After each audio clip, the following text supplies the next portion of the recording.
It's the 29th of September 1444, St. Michael's Day. It's morning, and we're standing outside the newly rebuilt Askeby Abbey. Only a few months ago it was consecrated with full ceremony. It is uncommon that the public is allowed into a convent, but Abbess Ragnhild has in fact promised a little guided tour before Mass. Down here by the gate to the Söderköping road is the porter's lodge and the guest house with a chapel for travellers, just as in other monasteries. Askeby is a Cistercian monastery and lives according to the rule that everyone who is a guest at the convent should be received as if he were Christ himself. And the traffic here on the road between Linköping and Söderköping is intensive. There are certainly travellers and wagon drivers who take the opportunity to visit the convent on this stretch that takes them several days. Now we make our way up the path to the convent gate. Here on the right is the kale yard, the great garden of the monastery. On the left we have one of the carp ponds. And up there we see a rather impressive wooden building.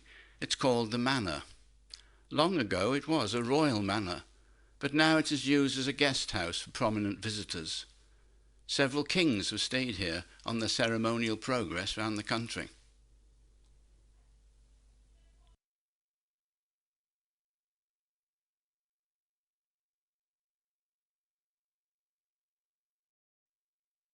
We shall take a bird's eye view of the convent to give us an impression.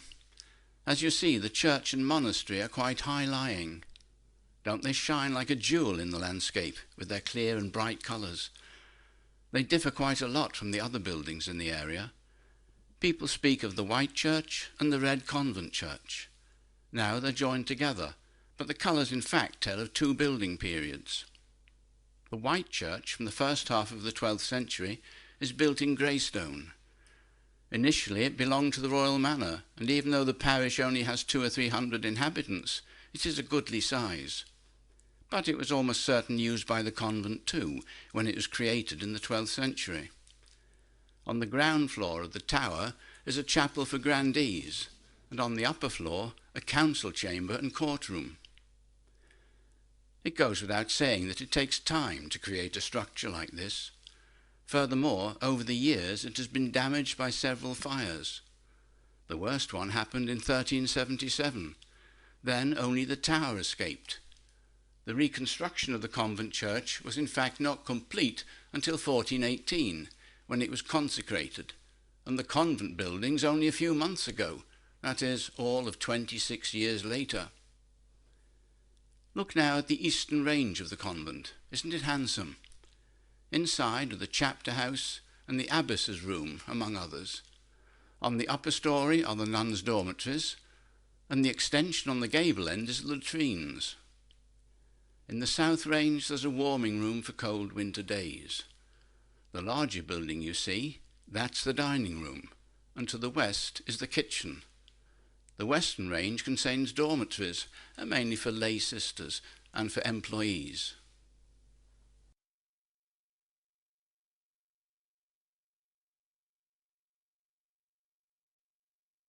Once more back at ground level, in the gateway between the ranges, we meet the hostess. It is she who now leads us into the convent. It is in fact a very special privilege for us to be allowed in like this. People in the district talk a lot about the convent and what goes on in there. Nobody knows anything, so there are many rumours. It's said, for example, that there's a secret passageway under Lake Roxen, all the way between Askeby and its sister convent in Vreta. Now, during the rebuilding, many outsiders have come and gone in the abbey, and it's rumoured that a man went down to find the underground passage but got stuck because it collapsed, and then they walled the passage up again. Indeed, there's a lot of idle gossip. No matter. Now we're walking in the cloister that opens on the enclosed cloister garth or garden, while we digest the impressions from our little flying tour. It's certainly impressive, and must have cost a great deal of money. There is a secret donor who has decided how the convent should look. Among other things, this beautiful roof vault. Here in the corner, formed by the north and east cloister walks, is Abbess Ragnhild, who's waiting for us.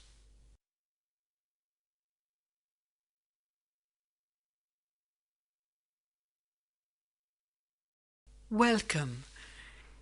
It is my task to supervise the convent, which makes me in fact one of Östergötland's most powerful women.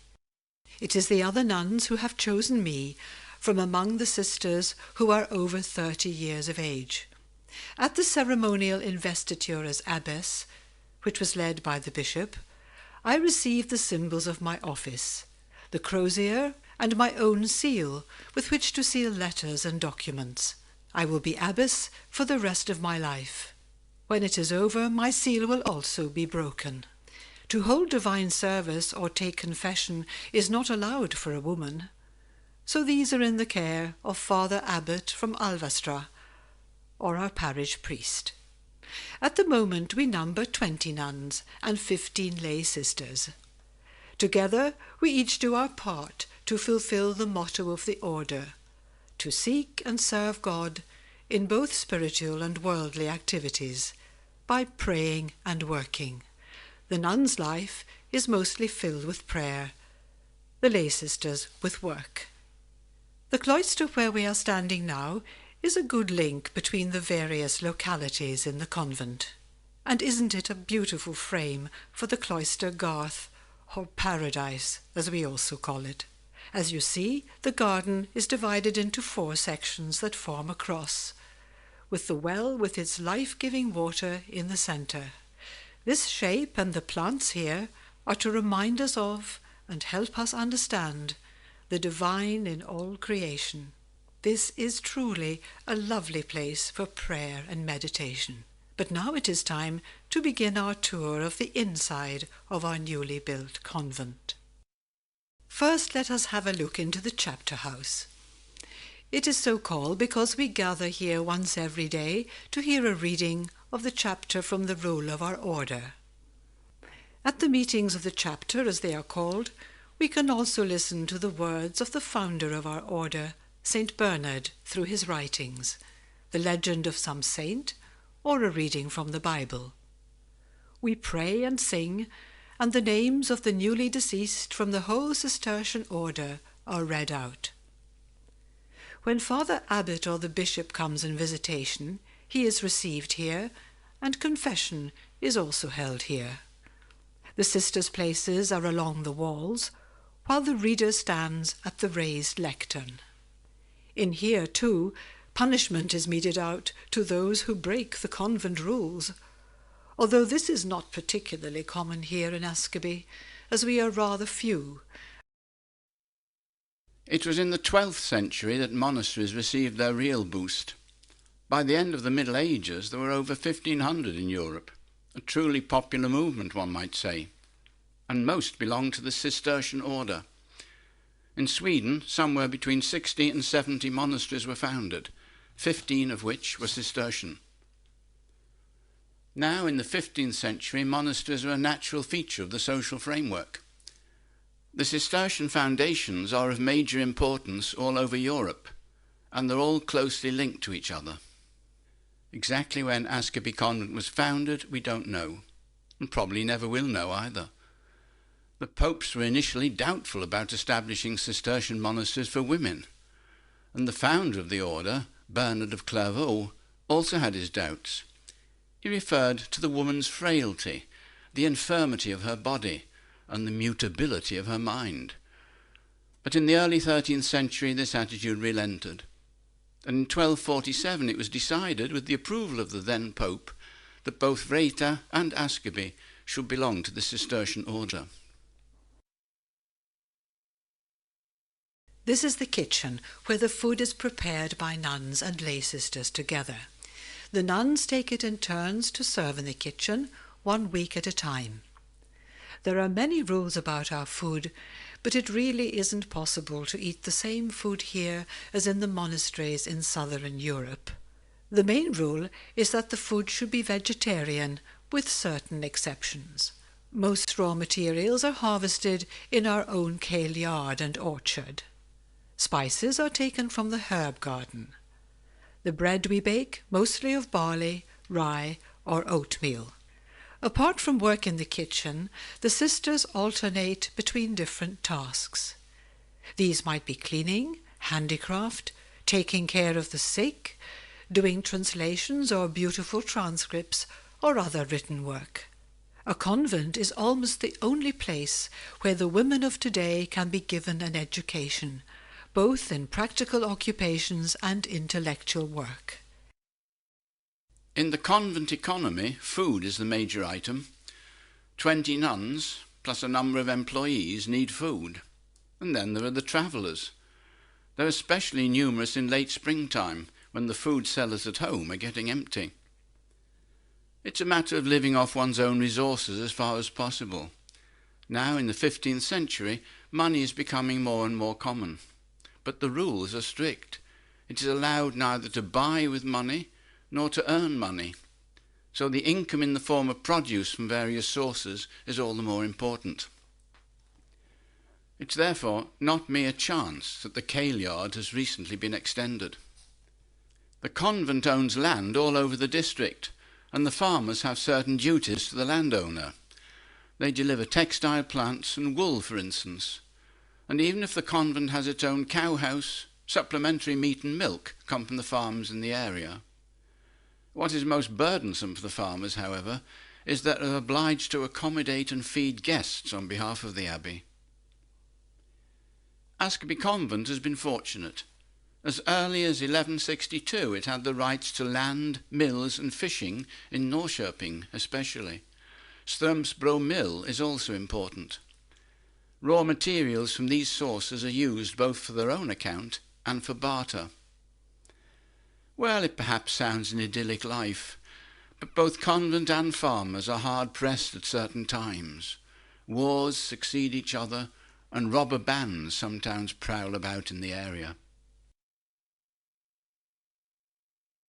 If we walk up this staircase, we come to the nuns' dormitory, which takes its name from the Latin dormire, which means sleep or slumber. Here sleep all the sisters, apart from myself. I have a room of my own. They each have a bed with a straw mattress, a pillow, and 2 woolen blankets.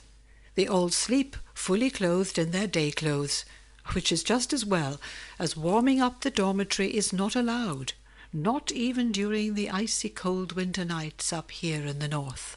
Beside every bed there is a hook for a second set of clothes. A single candle burns in the dormitory throughout the night. Now follow me and we'll take the night stair. It leads directly from the dormitory down into the convent church. As early as 1 or 2 o'clock at night, we are awakened by the bell for the first prayers of the day. This is then a practical route. Our day is divided into 8 different moments of prayer, or songs, as we also say, at what are called the canonical hours. The early prayers are at first light and are called lauds, finishing with vespers, the evensong, at dusk, and compline, the last prayers of the day before we go to bed. In addition, we celebrate 2 masses a day. Listen, do you hear the singing? The Mass is just about to begin, and it is time for me to bid you farewell and join my sisters. Pax vobiscum. Peace be with you. We thank Abbess Ragnhild for guiding us. Now we're in between the convent church and the parish church, in the layman's chapel. The arch up here is called a triumphal arch, and the crucifix or rood is called a triumph crucifix. It is in fact one of the few decorations in the convent. The founders of the Cistercian order considered that the church should be characterized by simplicity and humility. But a picture of the crucifixion exhorts to meditation and therefore has a special position. This triumph crucifix was probably bought in Flanders. The image of the crucified Christ is carved in, surprisingly, walnut, and presumably arrived just in time for the newly consecrated abbey. On our left, we see an altar to the Virgin with Mary and the babe. Such an image is one of the most essential ornaments in every Christian church. We can always turn to Mary with our prayers, so she can intercede with God on our behalf. Turning to the right, we see an altar to a saint with a picture of St. Olaf, who is the particular patron saint of Askeby Church, after the Virgin Mary. Askeby Church was consecrated from the beginning in honour of Mary and St. Olaf. Olaf is, after all, one of the most popular Nordic saints, and his grave in Nidaros, nowadays called Trondheim, is an important place of pilgrimage. When we look into the convent church, we see the nuns sitting in their choir stalls along the walls, and at the very front we have the high altar. There's an altarpiece with the most important church figures, Mary and Christ. Mary is sitting on a bench. Christ has been taken down from the cross and lies lifeless in Mary's lap. Such an image of the grieving Mary and the dead Christ is called a pietà. The altarpiece is made of oak and is of North German origin, and, like several other furnishings, it's new, since so much was lost in the fire of 1377.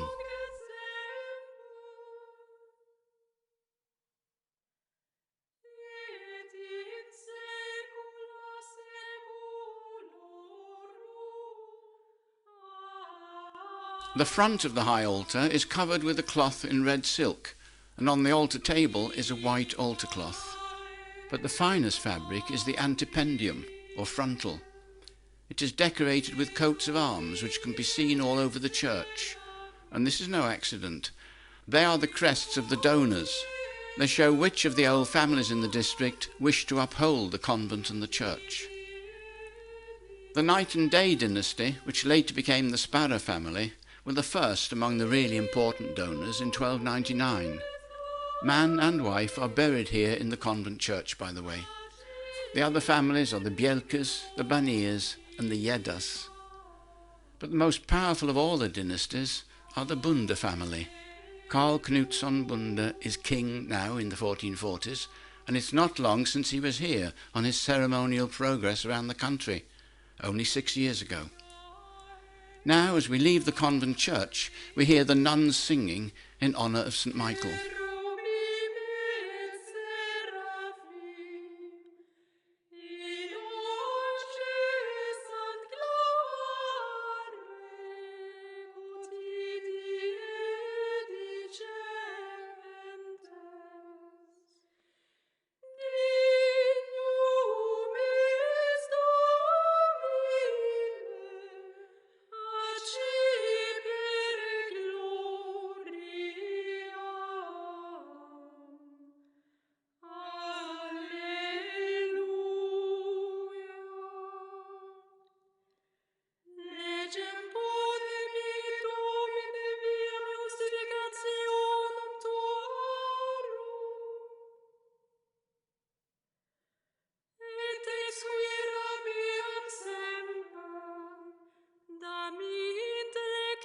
Now we turn round and turn our gaze on the parish church. Just inside the door to the parish church stands the baptismal font, which is from the mid-13th century. It's among the first things the parishioners meet in the church. The intention in citing it here is to remind us that through baptism people are brought into the Christian community. The church and what is in it are conceived as symbols for a spiritual reality. For example, the candles in the church signify the radiant grace of the Holy Spirit, and the cross that one should follow in the path of the crucified one. The church interior.